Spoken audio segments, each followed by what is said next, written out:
എൻ്റെ പേര് ഡോക്ടർ പല്ലവി പവിത്രൻ. മംഗലാപുരത്തെ ഇന്ത്യാന ഹോസ്പിറ്റലിൻ്റെ ENT സർജനാണ് ഞാൻ. കുട്ടികൾക്ക് കൂർക്കം വലി എന്ത് കാരണം കൊണ്ടാണ് ഉണ്ടാവുന്നതെന്ന് വളരെ കോമൺ ആയിട്ട് ENT OPD നമ്മൾ കേൾക്കുന്ന ഒരു ചോദ്യമാണ്. ചുരുക്കി പറഞ്ഞാൽ ഏറ്റവും കോമൺ ആയിട്ട് കുട്ടികൾക്ക് കൂർക്കം വലി ഉണ്ടാവുന്നത് ടോൺസിൽ, അഡിനോയിഡ് ഈ വക ഗ്രന്ഥിൻ്റെ വീക്കമാണ്.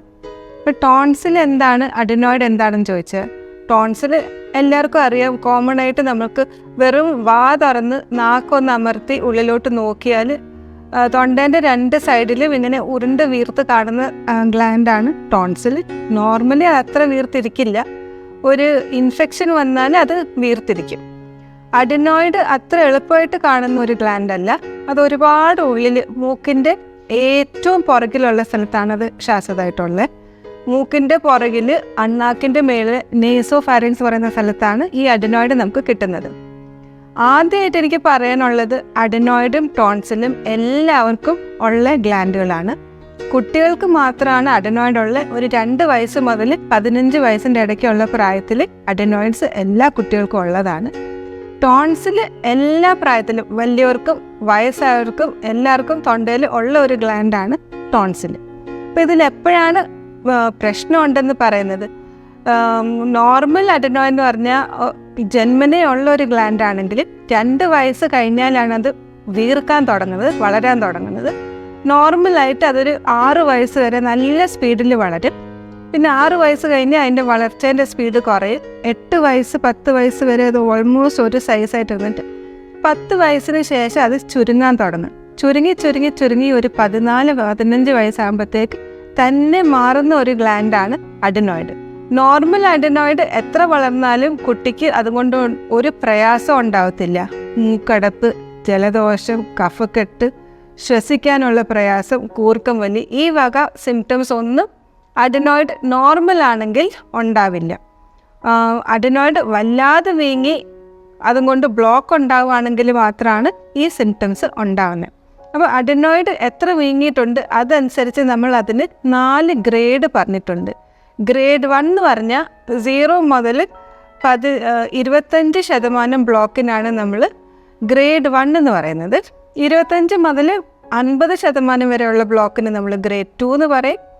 ആൻഡ് 50% നിന്ന് 75% വരെ ഗ്രേഡ് 3 ആൻഡ് 75% 75% കൂടുതൽ വലിയ ഗ്ലാൻഡിന് നമ്മൾ ഗ്രേഡ് 4 അഡിനോയിഡ്സ് എന്ന് പറയും. ഇതിൽ ഗ്രേഡ് 1 ആൻഡ് ഗ്രേഡ് 2 അഡിനോയിഡ്സ് വളരെ നിസ്സാരമായിട്ട് നമ്മൾ മരുന്ന് വെച്ച് മാത്രമാണ് ട്രീറ്റ് ചെയ്യുന്നത്. ഗ്രേഡ് 3 ആണെങ്കിൽ അതിന് ചിലപ്പം നമ്മൾ സർജറി ചെയ്യേണ്ടി വരും. അത് പ്രശ്നം ഉണ്ടാക്കുന്നതാണ്, കൂടുതൽ പ്രശ്നം ഉണ്ടാക്കുന്നുണ്ട്. എന്ത് പ്രശ്നമാണ്? വായിലൂടെ ശ്വസിക്കുന്നു, രാത്രിയിൽ കൂർക്കം വലി ഉണ്ടാവുന്നു, കുട്ടികൾ ശരിക്കും ഉറങ്ങാത്തതുകൊണ്ടുള്ള പ്രശ്നങ്ങൾ, സ്കൂളിൽ പഠനം കുറച്ച് സ്ലോ ആവുന്നു, അല്ലെങ്കിൽ മൂക്കിൽ നിന്ന് ചെവിയിലോട്ട് പോകുന്ന യൂസ്റ്റേഷ്യൻ ട്യൂബ് എന്ന് പറയുന്ന ട്യൂബിൽ എന്തെങ്കിലും ബ്ലോക്ക് ഉണ്ടാക്കി അത് കാരണവശാൽ ചെവിയിൽ കഫക്കെട്ട്, ചെവി വേദന, ചെവി ഒലിപ്പീര് അങ്ങനെ എന്തെങ്കിലും പ്രയാസം ഉണ്ടെങ്കിൽ നമ്മൾ ഗ്രേഡ് 3 അഡിനോയിഡ്സിനെ ശസ്ത്രക്രിയ സർജറി ചെയ്യണമെന്ന് പറയാറുണ്ട്. ഗ്രേഡ് 4 അഡിനോയിഡ്സ് 75% 75%-നെക്കാട്ടിലും വലിയ അഡിനോയിഡ് ആണെങ്കിൽ അതിൻ്റെ സൈസ് വെച്ച് തന്നെ നമ്മളതിനെ എടുത്തു മാറ്റണമെന്ന് പറയും. എന്താ വെച്ചാൽ നോർമലിൻ്റെ ഒരു 1/4 ഭാഗത്തിനെക്കാട്ടിലും കുറച്ച് സ്ഥലത്തൂടെയാണ് ഈ കുട്ടി ശ്വസിക്കേണ്ടി വരുന്നത്. അതുകൊണ്ട് ഒരുപാട് ആരോഗ്യ പ്രയാസങ്ങൾ വരാറുണ്ട്. ഇതാണ് അഡിനോയിഡിനെ പറ്റി. ടോൺസിലിനെ പറ്റി പറഞ്ഞാൽ, ടോൺസിൽ നമ്മുടെ തൊണ്ടയിലുള്ള ഗ്ലാൻഡാണ്. അത് നോർമലി സൈഡിൽ മാത്രം ഇരിക്കുന്നതാണ്. ഇടയ്ക്കിടയ്ക്ക് അതിന് ഇൻഫെക്ഷൻ വരാനുള്ള സാധ്യതയുണ്ട്. ഇൻഫെക്ഷൻ വരുമ്പം നമുക്ക് പനി, തൊണ്ടവേദന, ഇറക്കുമ്പോൾ വേദന അല്ലെങ്കിൽ പ്രയാസം, അങ്ങനത്തെ കുറേ സിംറ്റംസ് വരാറുണ്ട്. എല്ലാവർക്കും ഒരു കൊല്ലത്തിൽ 1-2 പ്രാവശ്യം ഇങ്ങനെ തൊണ്ടവേദന വരാം, അതിൽ പ്രശ്നമൊന്നുമില്ല. ഇടയ്ക്കിടയ്ക്ക് എല്ലാ 2-3 മാസം തൊണ്ടവേദന, പനി, കഫക്കെട്ട് ഉണ്ടാകുന്നുണ്ടെങ്കിൽ നമ്മൾ ഈ ടോൺസിൽ കുറച്ച് കുഴപ്പക്കാരനായിട്ടുള്ള ടോൺസിലാണ്, അതിനെ എടുത്തു മാറ്റേണ്ടി വരുമെന്ന് പറയാറുണ്ട്. അപ്പോൾ അഡിനോയിഡ്സ് ടോൺസിലെല്ലാം വീങ്ങിയിരിക്കുന്ന കുട്ടികൾക്ക് നമ്മളിങ്ങനെ ടെസ്റ്റിങ് ചെയ്ത് എത്ര ശതമാനം വലുതായിട്ടുണ്ട്, എത്ര പ്രശ്നമായിട്ടുണ്ടെന്ന് നോക്കിയിട്ട് മരുന്ന് മതിയോ അതോ സർജറിയും കൂടെ ആവശ്യമുണ്ടോ എന്ന് നമ്മൾ ടെസ്റ്റ് ചെയ്തിട്ട് പറയാറുണ്ട്.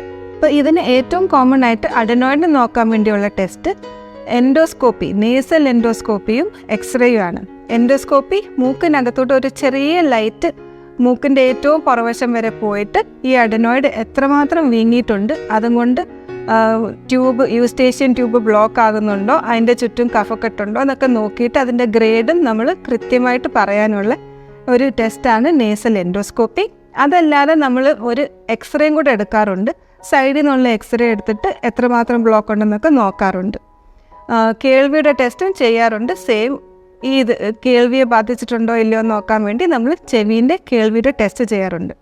ടോൺസിലിന് പ്രത്യേക ടെസ്റ്റിൻ്റെ ഒന്നും ആവശ്യമില്ല.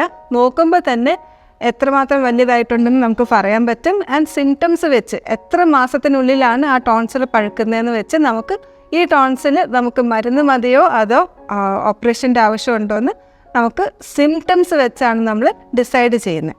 പിന്നീട് അപ്പം എന്താണെന്ന് മനസ്സിലായി, എന്താണ് പ്രശ്നങ്ങൾ ഉണ്ടാകുന്നത് നമ്മൾ പറഞ്ഞു. അതല്ലാതെ ഇതിൻ്റെ ട്രീറ്റ്മെൻറ്റിൽ വന്നാൽ സർജിക്കൽ ട്രീറ്റ്മെൻ്റ് ആണ് ആവശ്യമെന്ന് പറഞ്ഞാൽ 3 വഴിയിൽ നമ്മൾ ചെയ്യാറുണ്ട്. കോൾഡ് സ്റ്റീൽ മെത്തേഡ് എന്ന് വെച്ചാൽ ചെറിയ ഇൻസ്ട്രുമെൻറ്റ്സ് വെച്ച് നമ്മളതിനെ മുറിച്ചെടുത്ത് മാറ്റുന്നു.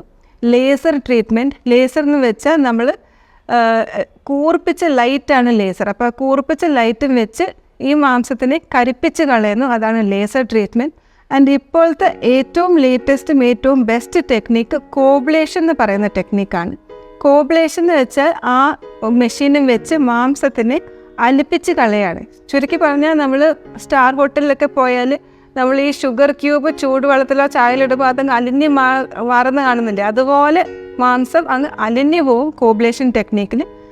കോബ്ലേഷനിൽ വേദന വളരെ കുറവാണ്, ബ്ലീഡിങ് വളരെ കുറവാണ്, കോംപ്ലിക്കേഷൻസ് വളരെ കുറവാണ്. അപ്പോൾ it is the best technique. And നമ്മുടെ ഇവിടുത്തെ ഇന്ത്യാന ഹോസ്പിറ്റലിൽ ഈ 3 ടെക്നിക്സും അവൈലബിൾ ആണ്.